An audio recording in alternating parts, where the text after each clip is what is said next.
One thing about the roles and responsibilities, you've been talking about that yesterday and today, and it's true that you need that relationship with the PI and the PM. They work every day, sometimes hourly, in the evening, even exchanging emails, just keeping up on what's going on, making sure information flow is happening, because issues are coming from all over the floor and other centers and overseas if you have partners, and the stuff is just floating through, and you need to be sure you're all saying the same thing from hour to hour. That's very important.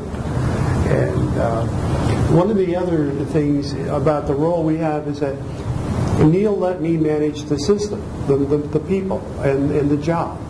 And Neil handled the science and the politics at headquarters for the most part. I'm not a politician, and I just keep my nose there and I keep working. And Neil is the one sensitive to these issues and filled in that entire blind spot for me. I just focused on the work that we had to do. Credibility.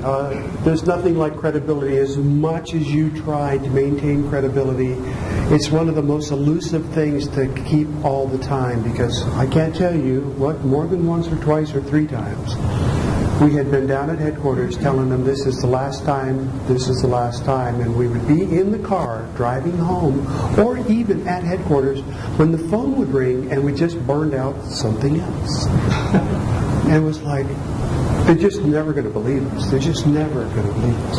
After a while, though, when things finally came together, they started to believe that what we did, that we were going to get the mission done. Every day counts. From the day you start getting selected in your Phase A's to the time you launch, every day is as important as the next. Too many of my teams that I've seen, and myself, we've won this, okay, I'll get around to looking at that later, this later, that later, I'm going to just take it easy for a week or two.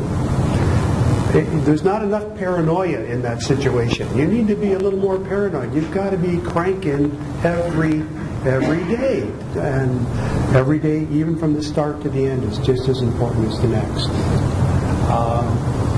The personnel. Our experience is that when you win a proposal, the guys that you are just getting in on the proposal are still wrapping up their previous job.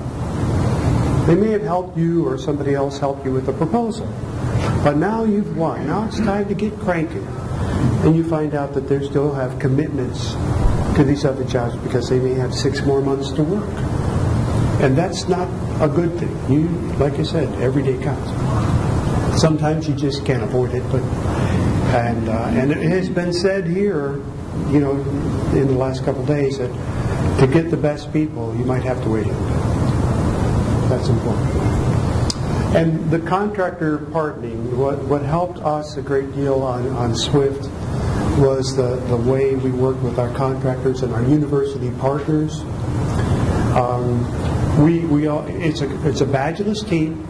We worked with out there, Spectrum Astro built the bus for us, and it was like one team. Eventually they brought that bus into Goddard. We integrated it at Goddard with the instruments.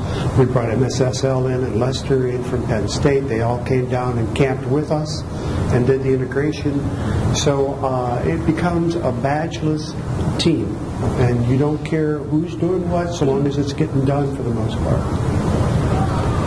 Contractor concerns or university concerns are very important, because something is amiss. If they're upset about something, you may not realize why they're upset. So if they pick up the phone or if they're grumbling about something, try to find out what's behind it, because you may find out that maybe there's a misunderstanding. Maybe there's a poor performer in your group that is not working well with the contractors, or doing something out of the norm that's not efficient.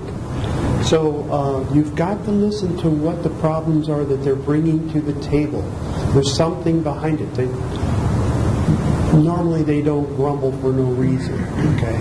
There's the usual cost performance, there's the usual profit margin, but when you're in this team working like this, if they're griping about something, you better check out why. Yeah.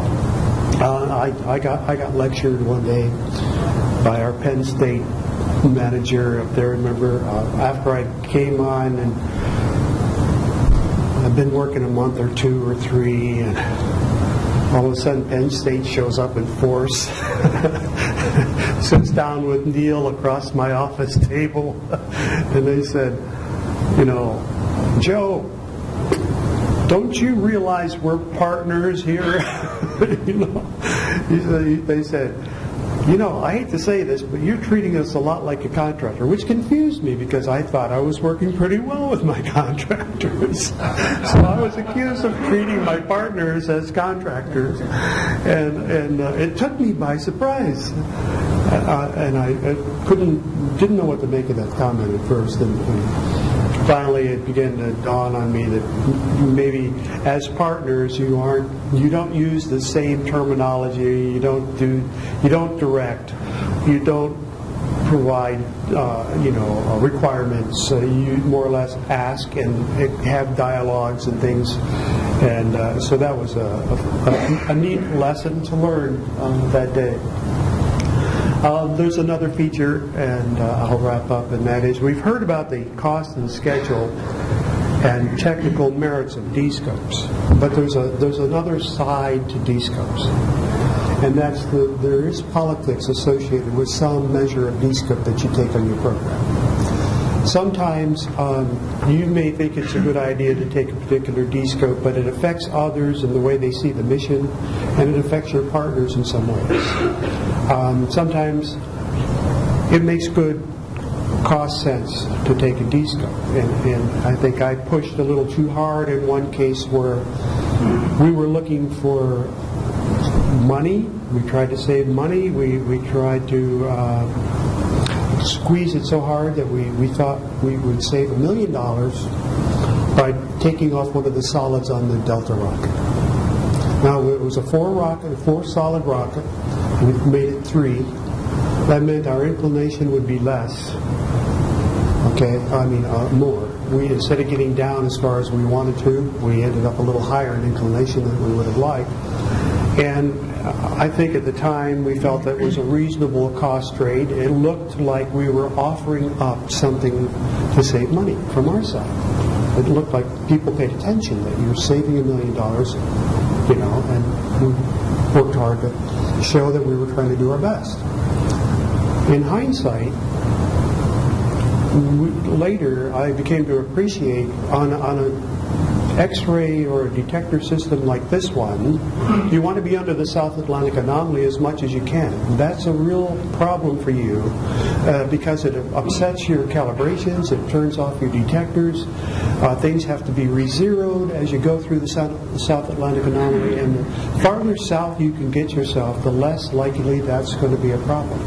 Well, we paid dearly for that decision, because we ended up a few degrees higher and therefore more into the South Atlantic anomaly than we liked. And it caused more operational problems for the instrumenters to recalibrate when we got zapped with some radiation through there. So, and another feature, a lot of the, when we sign up for level 1s at headquarters, people like you to meet those. They don't like to see us. They work hard for the science that we get. And so they don't want you to meet them. So when we compromise by throwing off a solid or a detector or a telescope, it's an important thing. They don't like us to do that. They'll do it because of cost and schedule.